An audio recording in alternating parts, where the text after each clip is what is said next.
devant. Marche. Une, deux, une, deux, une, deux.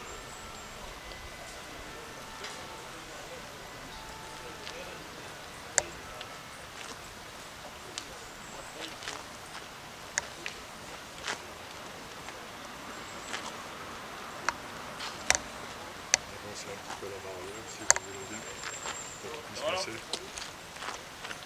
Merci.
Présentez.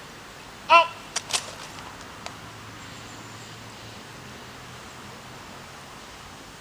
Section composée du personnel du 4e régiment d'hélicoptères des forces spéciales de la compagnie de commandement et transmission de forces spéciales, capitaine Diego du 7e escadron de combat spécial, Argent Antoinette.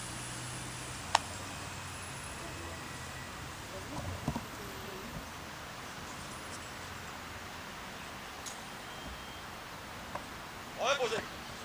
Stop. Repos.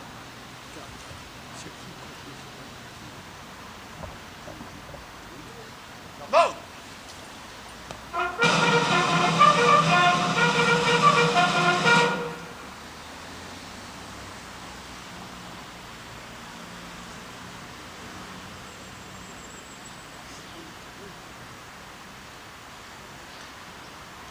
Au début de cette cérémonie, je veux, au nom du préfet, saluer les anciens combattants d'Indochine présents aujourd'hui et à travers eux l'ensemble de leurs camarades morts pour la France. Si nous pouvons honorer ces combattants dans un espace dédié à leur mémoire, c'est à la volonté constante de M. Paul Burgot que nous le devons, grâce à qui ce mémorial a été inauguré en 2017. À l'occasion du 70e anniversaire de la fin de la guerre d'Indochine, je souhaiterais rendre hommage à cette initiative qui entretient la mémoire et le souvenir de nos valeureux concitoyens morts pour la France. Lecture du message de Madame Patricia Miralles, secrétaire d'État auprès du ministre des Armées, chargée des anciens combattants et de la mémoire. Le courage des soldats morts pour la France en Indochine n'a pas fini de susciter notre admiration, notre gratitude et notre reconnaissance. De 1945 à 1954, de l'agression provoquée par le Japon, pays allié de l'Allemagne nazie, jusqu'à la fin de la guerre d'Indochine, ces terres balayées par les moussons ont vu mourir des soldats français. Aujourd'hui, réunis devant nos monuments aux morts, nous honorons leur mémoire. Nous nous souvenons des résistants aux forces japonaises pendant la Seconde Guerre mondiale, à ces braves qui se battirent à 1 contre 5 pendant le coup de force du 9 mars 1945, où plus de 2500 d'entre eux furent tués. Nous nous souvenons de leurs successeurs, français de métropole et d'outre-mer, engagés de la Légion étrangère, tirailleurs africains, appuyés par des combattants supplétifs vietnamiens, cambodgiens, laotiens. Ceux qui débarquaient à Hanoï et en restaient émerveillés. Pendant quelques jours ou quelques semaines, ils découvraient la ville dans la courbe du fleuve, la ville à l'architecture éclectique qui pouvait donner l'illusion d'être en métropole. Et puis vient le jour du départ, le moment du rassemblement, peut-être une dernière lettre et direction le front. Ils se sont battus dans la jungle, la boue des rizières ou sur les pics de calcaire. Sur ces collines, dans ces vallées où pleuvait la lumière et le feu. Sous une pluie battante ou une chaleur suffocante, ils découvraient l'enfer vert et ne l'ont jamais oublié. Ils y ont laissé une part d'eux-mêmes quand ce n'était pas la vie tout court. Progressant à pied, avec difficulté, dans des véhicules motorisés ou parachutés depuis les Dakotas de notre armée de l'air, ils ont lutté et n'ont jamais plié. Dans un rapport de force inégal, où l'armée populaire vietnamienne pouvait s'appuyer sur la géographie comme sur la population locale, ils n'ont jamais rien cédé à l'ennemi, ni la terre, ni l'honneur. Et dans le décor d'Apocalypse de Dien Bien Phu, qui sans être la dernière bataille a décidé de l'issue de la guerre, un espoir a empêché les combattants rassemblés sur les dernières collines de sombrer. Une silhouette longiligne, dans un habit de parachutiste, qui soignait les corps et pansait les âmes. C'était Geneviève de Galard, l'ange de Dien Bien Phu, qui vient de nous quitter.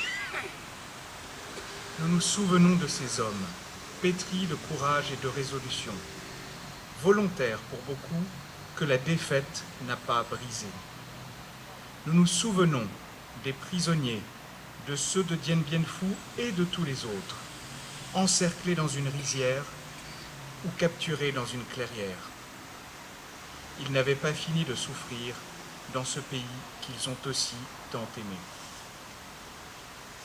Blessés, diminués, fatigués, ils ont connu les marches infernales, des centaines de kilomètres à pied, les chairs à nu, les frères d'armes morts sur les bas-côtés. Et puis les camps de rééducation, les privations, les tortures dans les geôles de bambou. Ces camps d'un genre particulier, des camps sans mirador ni barbelés, avec peu de gardiens, mais où la langue, la couleur de peau, l'environnement et la faiblesse des hommes rendaient les évasions chimériques.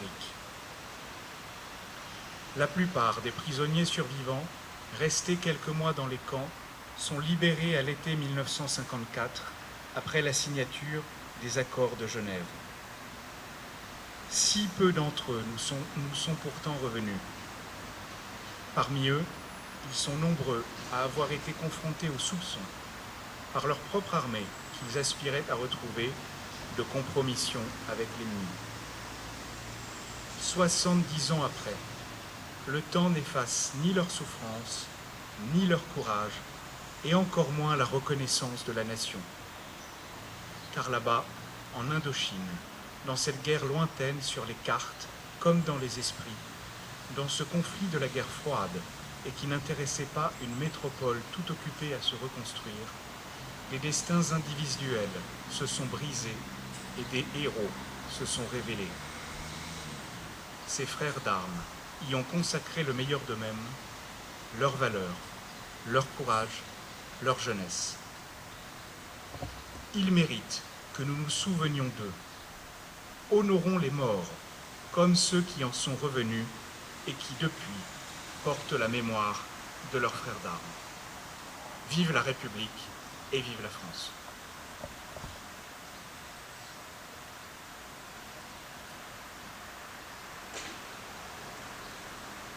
Repos. Allô.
Ah, c'est ça. C'est sympathique.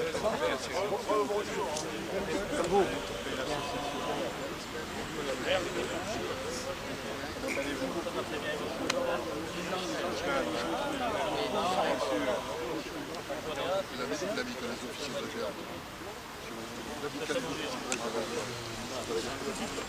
On te pose la bourse.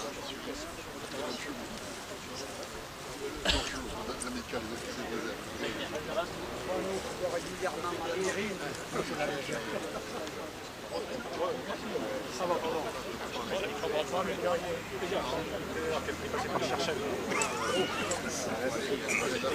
Il y a de la familiarité dans les rangs, là. Hein. Je vais me méfier. Bonjour, l'amical des officiers de réserve. Il y a de la familiarité, là. Hein.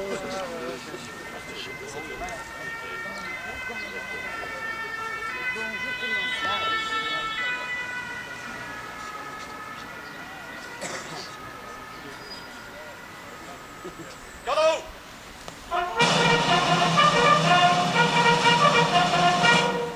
Présentez! Hop!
Reposez.